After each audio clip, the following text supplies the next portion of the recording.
just in case. Good. All right, good evening, everyone. Welcome to the monthly work session of the East Rockaway Board of Education. At this time, first I'd like to call the meeting to order. And at this time, can we please stand for the Pledge of Allegiance? I pledge allegiance to the flag of the United States of America and to the republic for which stands one nation under God, indivisible, with liberty and justice for all.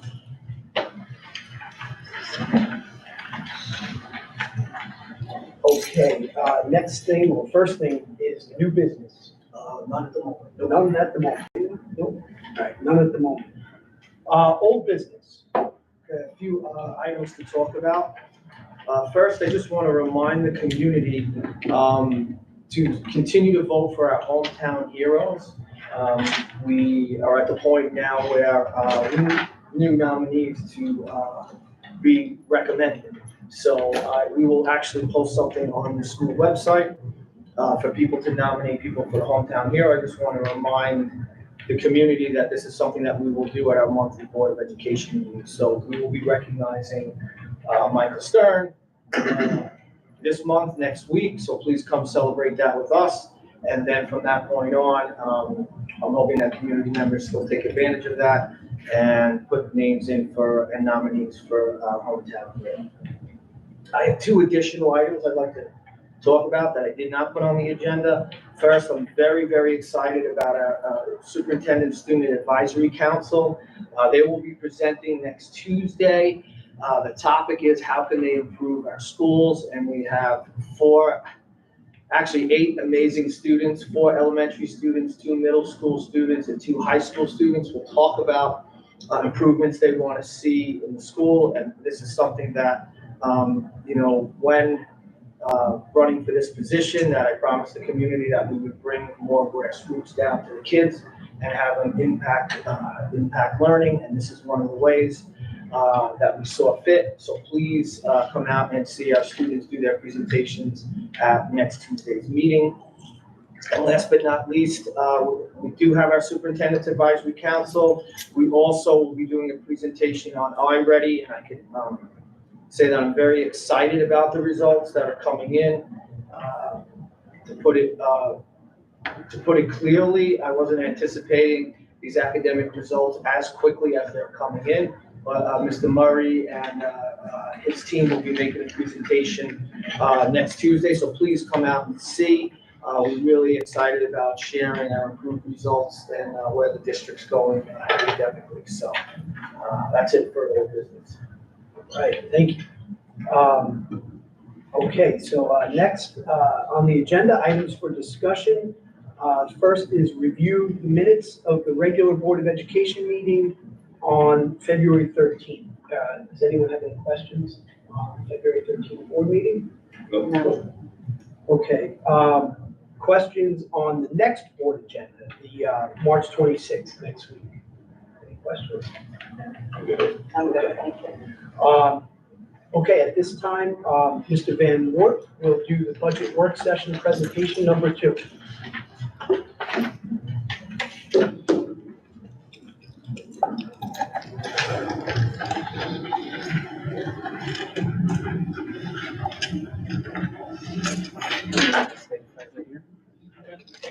Yeah, it won't be on you, it'll be focused on it. Oh, I can go back and forth if you want. No, it's fine. I can go over actually.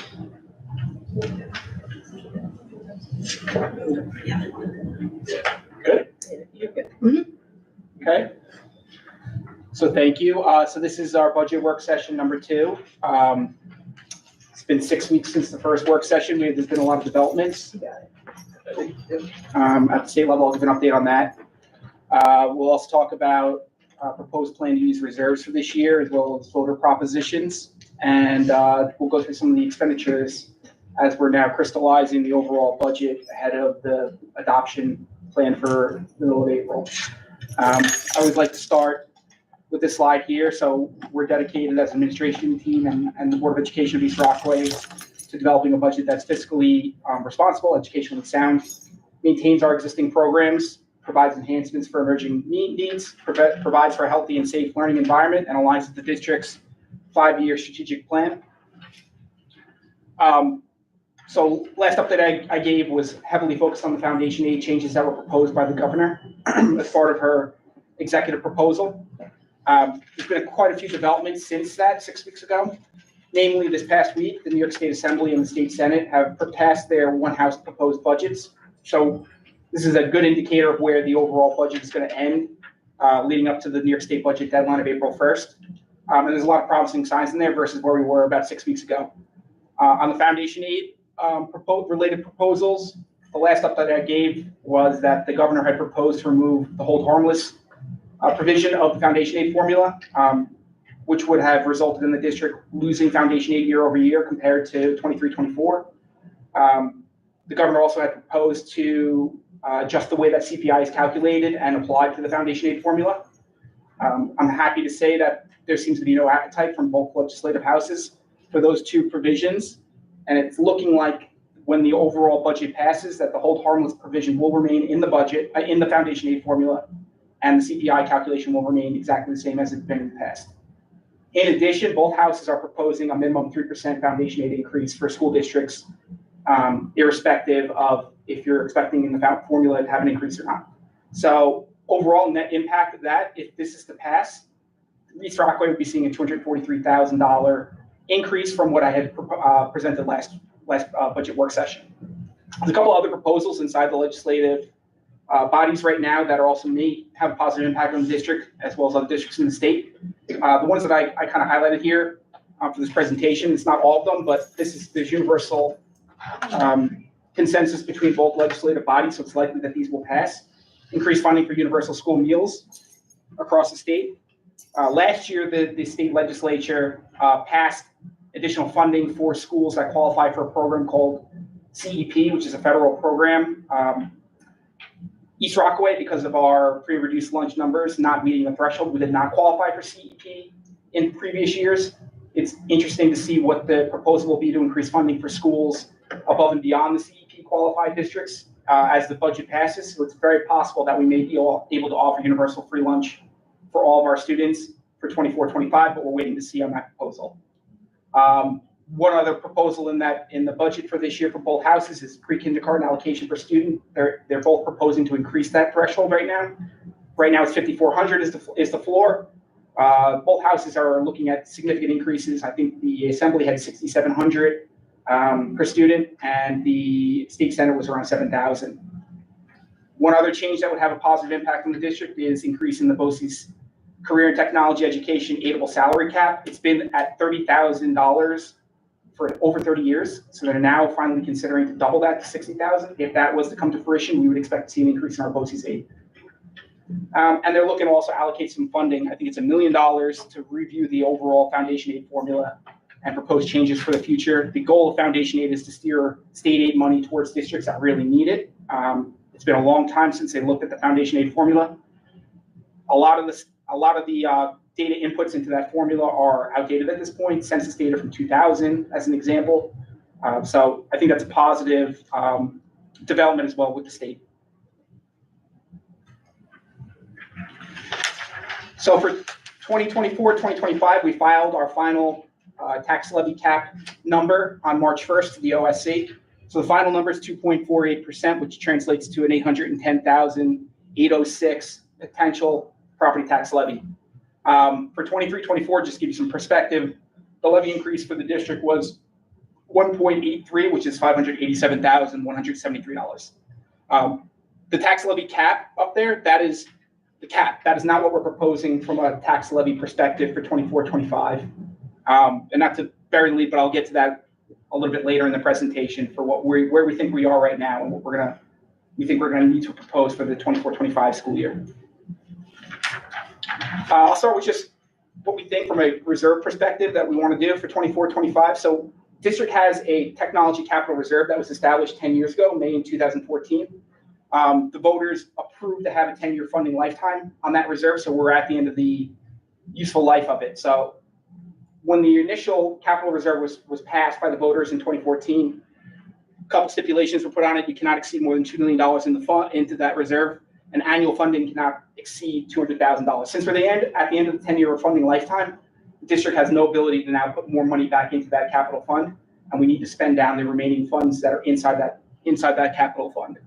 For this year, we reviewed our technology hardware replacement plan, and we're recommending utilizing the remaining funds in the technology capital reserve to pay for a number of district-wide upgrades, computer hardware upgrades, wireless network connectivity, and telecommunication systems being the three thematic areas that we are proposing to use for this upcoming school year. I'll talk a little bit about each of those. So for computer hardware, right now we have about 143 classroom desktop computers and supporting equipment reaching the end of life. So most of these computers have 5-6 year lives on it before the vendor starts supporting it from a patch perspective, from a security perspective. With the technology capital reserve for this year, we're proposing to replace all those as well, which would include also 24 desktop computers in the high school technology classroom for student use with higher performance PCs. The estimated cost to do that district-wide replacement of the PCs would be about $160,000, factoring in a little bit of an allowance just in case prices increase between what we quoted this past week when we actually expend the money. The next thing we'd like to do with the remaining funds in that capital reserve is to upgrade district-wide the network connectivity of our wireless access points. I was reviewing it with our technology support team, and a number of the access points we have throughout the district are over 10 years old. The latest technology right now is a lot better than what we currently have. It would allow for more performance, less performance interruptions, as well as be a lot more secure. Based on our building walkthroughs, the number of replacements we would need to put in place, as well as additions to cover any dead spots we identified, would be 83 access points in the junior, senior high school, 34 in Center Avenue, and 32 in Rame Avenue. And the estimated cost for that would be $165,000. And we would look to do this pretty quickly. We've already met with a couple of vendors to get quotes on this in anticipation that this would be approved by the voters so that we can get a jump start, hopefully get it started over the summertime. And the last thing we're recommending to use the capital reserves, technology capital reserves for is upgrading our phone system or telecommunication system district-wide.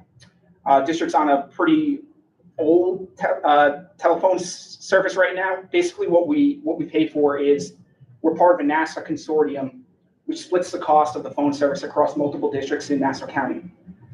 As the technology has aged and districts have moved towards more cloud-based telecommunication systems, they've opted to come off this service, which now spreads the cost of the service across the districts that remain on it. So it's a good time to upgrade the phone system. Once you get onto a cloud-based system, your device basically is on the internet, on the Wi-Fi.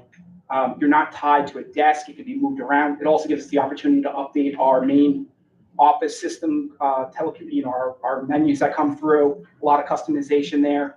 In the event we ever have a pandemic again, the phones can be brought to home. As an example, if you have a Wi-Fi connection anywhere, you can bring the phone there and connect to the internet and have like you were at your desk at work. So that estimated cost of that project district-wide to replace all the phones with new devices as well as update the infrastructure to handle a cloud-based computing system would be about $82,000 factoring in allowance. So the key here, though, is all these investments would cost nothing to the taxpayer beyond what has already been expended because this is from a technology capital reserve that has already been funded. So what we would ask the community to do is to approve a voter proposition for a not to exceed amount, which would be $407,000, which would be the sum of these three projects. This would appear on the ballot and would require a majority support from the community.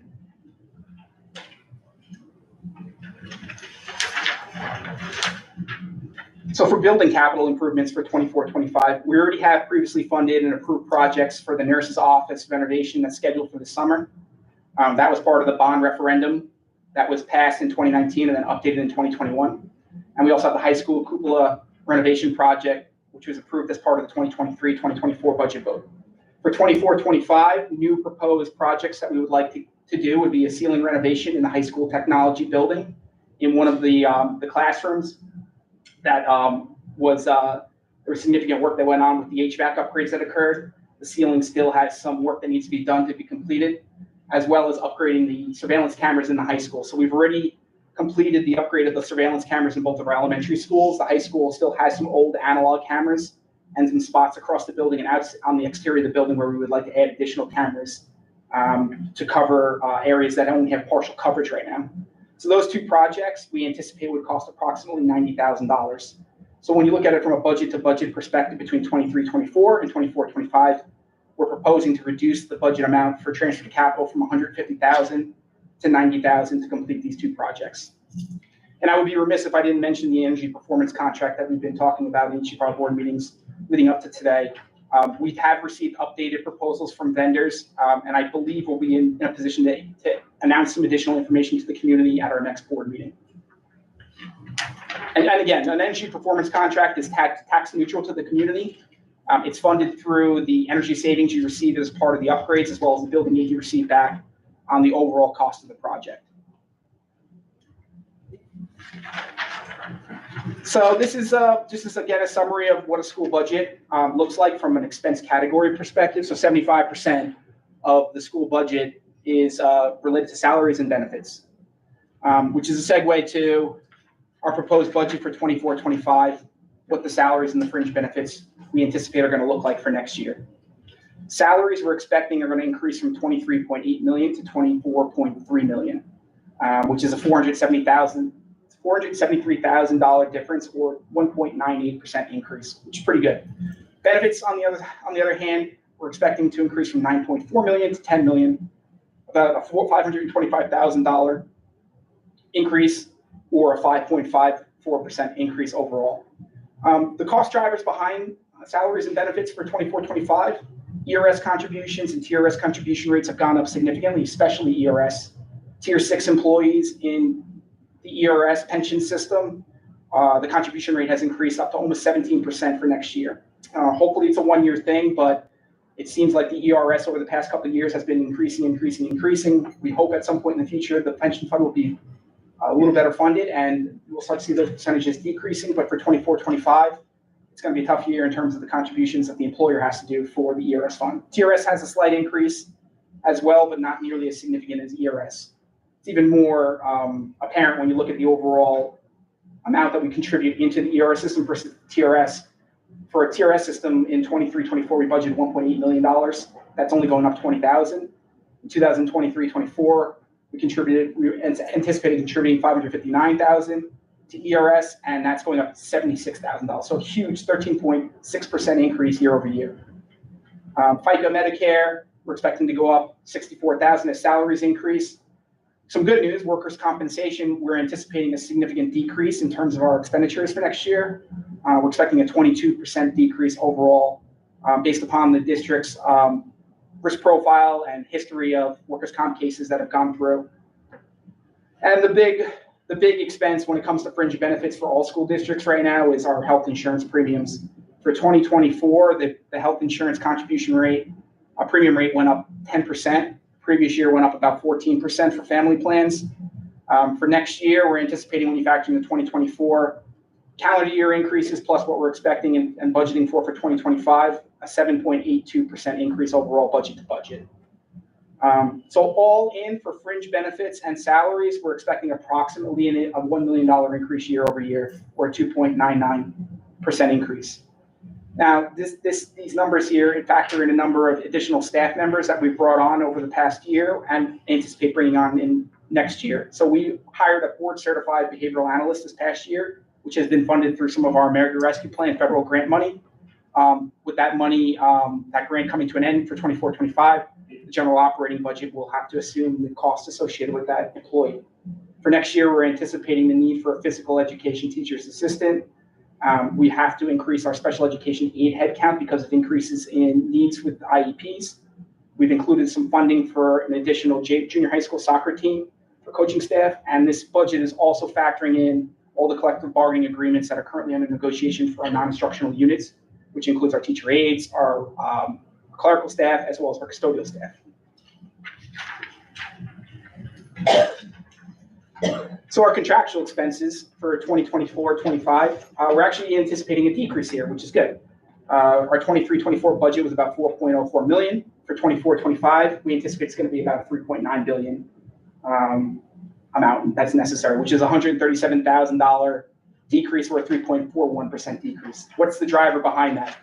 Our NYSER premium, believe it or not, even though it's expected to go up 13 to 17% this upcoming year based upon my conversations with our insurance carrier, The overall net cost associated to the district budget to budget will decrease because last year we had a budgeted amount for flood insurance, which we have received a waiver at this point. So that's that premium amount we're no longer going to get charged for. So the net impact is about a $210,000 projected decrease budget to budget. Some good news on the utility front, based upon our look back of last year's expenses. On the heating side, it looks like we're doing a little bit better year over year than we were anticipating, probably because of our HVAC work and investments that we've done over the past year. Electric continues to increase in terms of cost as LIPA has increased the rates. But net for all utilities, we're expecting a small increase of 18,496 district-wide, or a 3.35% increase. We get this energy performance contract in place and start upgrading some of our lighting, our insulation, start implementing some solar panels to create some savings for the district. We should start seeing our electric go down in future years. And last but not least, we've also included in the budget for this year an increased allocation to support our pre-kindergarten students and increase the number of seats that we can provide to the community. So that's also factored into this number here, even with the decrease. Transportation. So the East Rockaway School District, we contract currently with 5 transportation providers. In addition, we contract with NASA BOCES and other schools in the area to leverage their bus services and share them so that we can reduce costs to the taxpayer. We have 14 private parochial schools plus BOCES schools that we provide transportation for. Under New York State law, school districts are, if you're a resident of a school district, even if you're sending your child to a non-public school, district is required to provide transportation if that school is within 15 miles of the school district. We provide transportation for 126 students for 23-24 to those schools. And in addition, we also provide in-district transportation for our students who have 504 plans or IEPs that require transportation. So we have a fleet of 4 district buses and 2 full-time employees who regularly transport and drive those buses. So for 24-25, the budget for transportation is anticipated to increase by $300,000 year over year. And this number will be refined after April 1st, which is the deadline for non-public transportation requests. But based upon our projections today, which includes all students that are getting transportation to non-public schools for 23-24 who are not graduating, continue to need them next year, as well as the number of McKinney-Vento students that we transport, which for this past year was 5 in total. And factoring in rate increases for transportation. So if a transportation vendor wants to extend their contract that was won through an RFP process, they're allowed to do that for up to 10 years at a state maximum CPI amount that is set by the People Transportation Department of New York State Ed in May. So we factored in a 3.5% CPI max amount for those extended contracts. And in addition, our number 1 transportation provider right now has already informed the district that it's not going to extend the contract and is going to need to go to an RFP next year. So we factored in an additional increase for the rates that we're currently paying for that particular vendor to get to this number of $1.3 million. I mean, the real driver behind this is the increase in McKinney-Vento students year over year. Last year, we did not budget for 5 because we didn't know about them. They came during the school year. And we expect that of the 5, at least 4 of them are going to continue to need those services, at least to start the next school year. And each of those students is its own route because they could live anywhere on Long Island under McKinney-Vento rules. On average, for this current year, we're paying $60,000 per student for transportation. So it's an area that we're monitoring very closely. It's a big increase year over year. We acknowledge that. And we just want to make sure that we have appropriate funding in place to make sure we can provide transportation to meet the regulations moving forward as well. In district transportation costs, we're not expected to increase year over year. We're expecting actually a slight decrease there for 24-25. BOCES expenditures. So I added this little did you know to the side, but did you know that BOCES provides shared service for New York State school districts? These services are provided by BOCES and incentivize the school districts to participate in with a BOCES aid amount that comes back to the district for any expenditures that are incurred. So if we spend, the district's current aid ratio for BOCES is 63.9%. So for every dollar that we spend in an aidable service to BOCES, we receive back 63.9 cents in the subsequent year, which can be used to offset the cost of providing school operations to the community. For 23-24, overall BOCES expenditures were $3.1 million. Excuse me. For 24-25, we anticipate that the BOCES expenses are going to go up to $3.36 million, which is a $208,000 difference or a 6.62% increase. The reason why we're seeing a $200,000 increase year over year is an increase in the out-of-district special education placements and related service costs from a budget perspective year over year, and an increase in general fund operating budget support for recurring smart classroom technology purchases. So in the past, we had this technology reserve available to support some of the technology purchases we needed to enter into to support the school operations and the instruction programs, namely the one-to-one student Chromebooks. But as the technology reserve is now being sunset, general operating budget is going to need to support those moving forward. And we purchase them through BOCES because we get the aid back, so it brings taxpayer more bang for the buck to the taxpayer in subsequent school years. Just to give you a sense, for last year, for this year, for 23-24, we budgeted for $3.159 million in BOCES expenditures, minus out the special education services that are provided through BOCES because we actually get aid under a different category for those. And you're looking at $2.2 million in BOCES aidable services, of which we're expected to receive back $1.019 million, which is about 46% of our BOCES expenditures that are non-special ed, we're receiving back in the subsequent school year in aid. So there's a number of services that BOCES provides that we don't receive aid back for. Usually, generally speaking, if it's instruction focused or health and safety focused, it would be fully aidable. Other support services that they provide may not be 100% aidable, which is why you see a discrepancy between the 63.9% and the 45.9%. For 24-25 budget for supplies, textbooks, workbook, and software, pretty flat year over year, a slight decrease. Overall, we're expected to spend $720,000 on supplies, textbooks, workbook, and software, which is an $18,000 decrease year over year. When it comes to software and library materials, the district has a per pupil allocation that's provided. So if we spend that money, we get it back in the following school year 100%, up to that threshold. So it behooves us to spend that money and invest it back into the instruction programs because we're going to get that money back in the following school year. So for 24-25, we're expected to receive about $109,000 in state aid for software, library materials, textbooks, and workbooks purchases overall.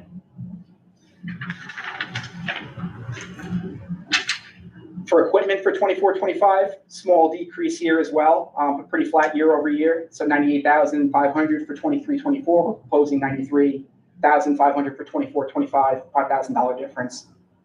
This budget would include funding for the installation of a new volleyball plates and sleeves in our gym, which would free up space for other team practices to occur while volleyball's taking place. Funding needs for facilities, technology, and fine performing arts equipment are expected to remain relatively flat year over year. So this slide here shows you the history of the district over the past 7 or 8 years in terms of the property levy tax increases as well as CPI over that period. So you see 2016, 17 through 21, 22, they're pretty much in line. Then 22, 23 is when the country got slammed with all the CPI increases, 4.7% that first year, 8% in 23, 24, and it's now dropping back down. As of when I last looked at the OSC website, it was 4.12% year over year increase. For this year, despite the increases in the CPI that we're still absorbing and the impact of that on the cost of providing school operations to our students, we're going to propose a tax levy increase of 1.98% for 24-25, assuming that the foundation aid projections that we currently are forecasting for come to fruition.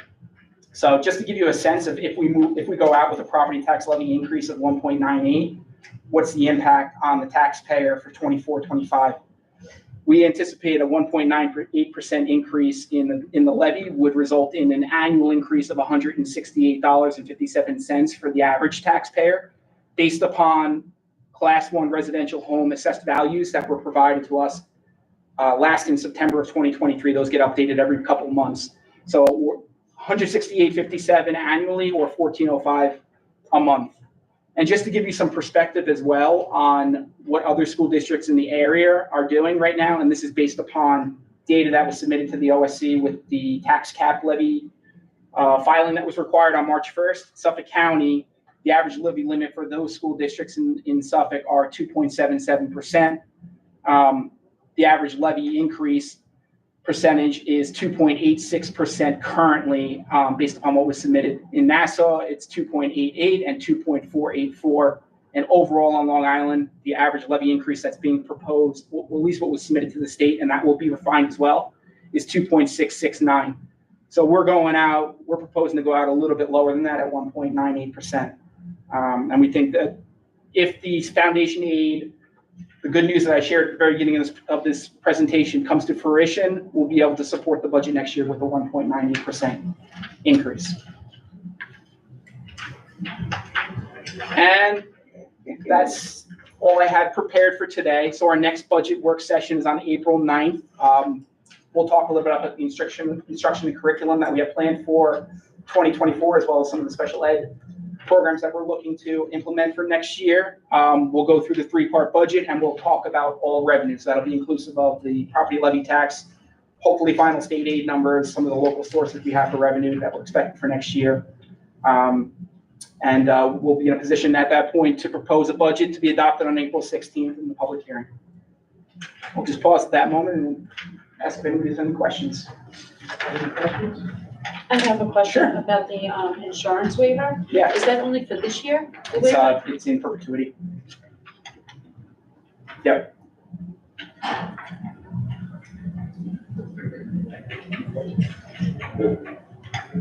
All right, Madam Ward, thank you. You're welcome. Thank you.